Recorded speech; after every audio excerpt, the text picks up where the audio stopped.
Hi everybody, it's Nikki, the communication coach here.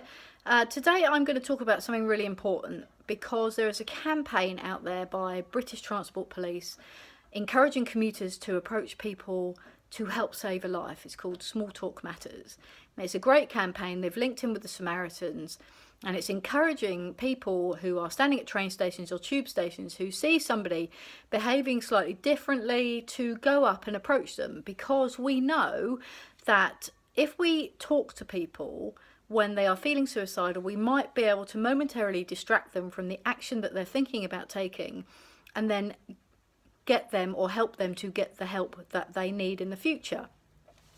Now, a lot of people who come to me for training say, I'm really worried about that. I don't want to say, hey, are you about to commit suicide, or are you thinking of taking your life, because I'm worried that that will encourage them to jump.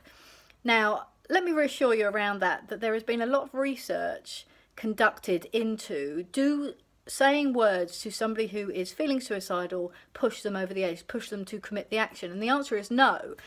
And I've been doing a lot of work with people who have mental health illness. And even when you're psychotic or have something else going on in your mind or your brain, and an illness that is stopping you from thinking straight, whatever straight might be, but is preventing you from thinking clearly or with clarity, it doesn't put them into a place whereby you say, hey, you're standing on the edge of a platform here, it looks to me like you're thinking of jumping in front of a train. It doesn't make people take the action. So the choice is always the other person. So I just want to make clear that point, that the choice is always the other person's. So if you are talking to somebody and they do jump or they do take their own life, that's not your fault. It's the other person's choice. Now, that's easy for me to say in the cold light of day. I get that. I'm very emotional if you ever have to witness that.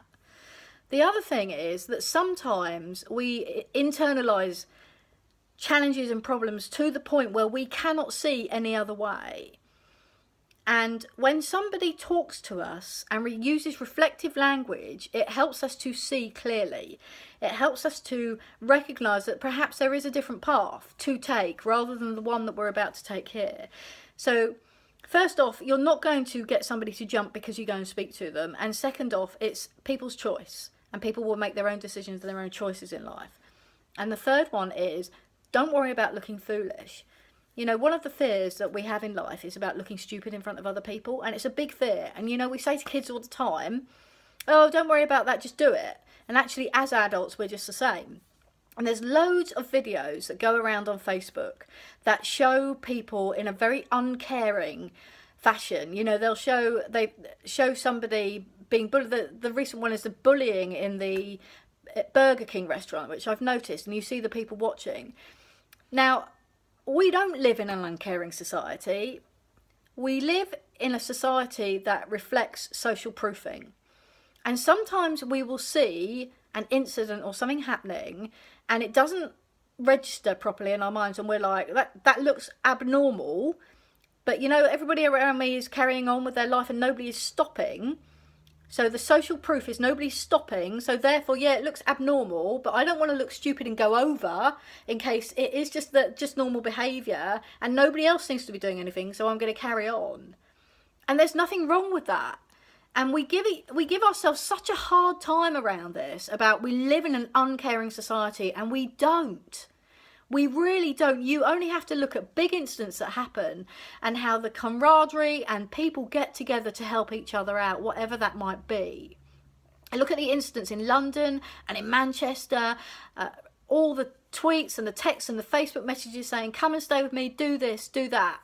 But we look for social proof. We do it all the time. There's lots of studies that have been done on this, especially in America, where a lady was attacked in her street.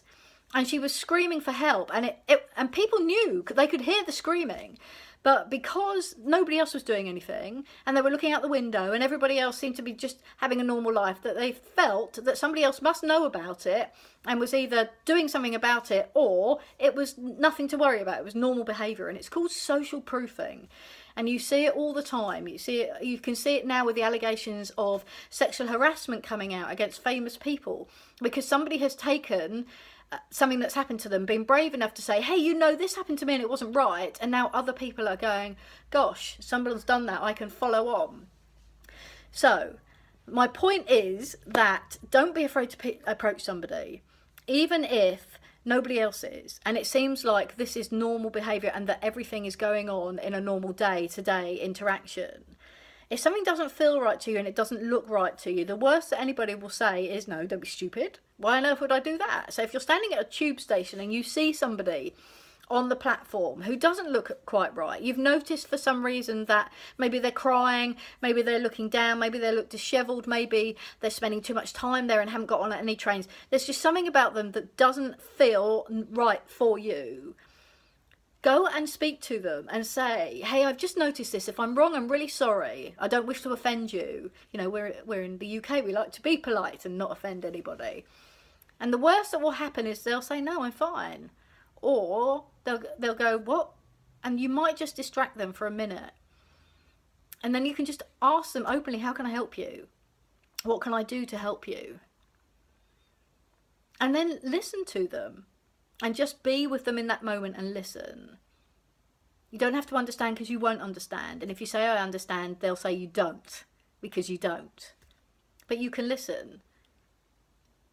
And that's my point really today, is I want to encourage people to do that. I want you to recognise that we don't live in an uncaring society, that people do care, but sometimes we're frightened to take that step, frightened of what other people might think about us. And that's a big fear, and it's been a fear of human beings for many, many, many years. This is not new.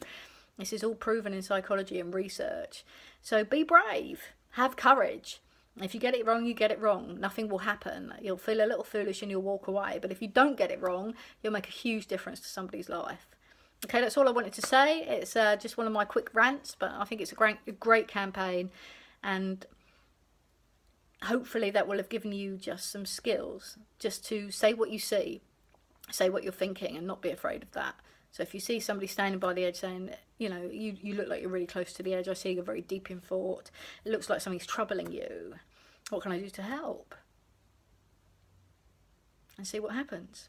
Okay, have a great day.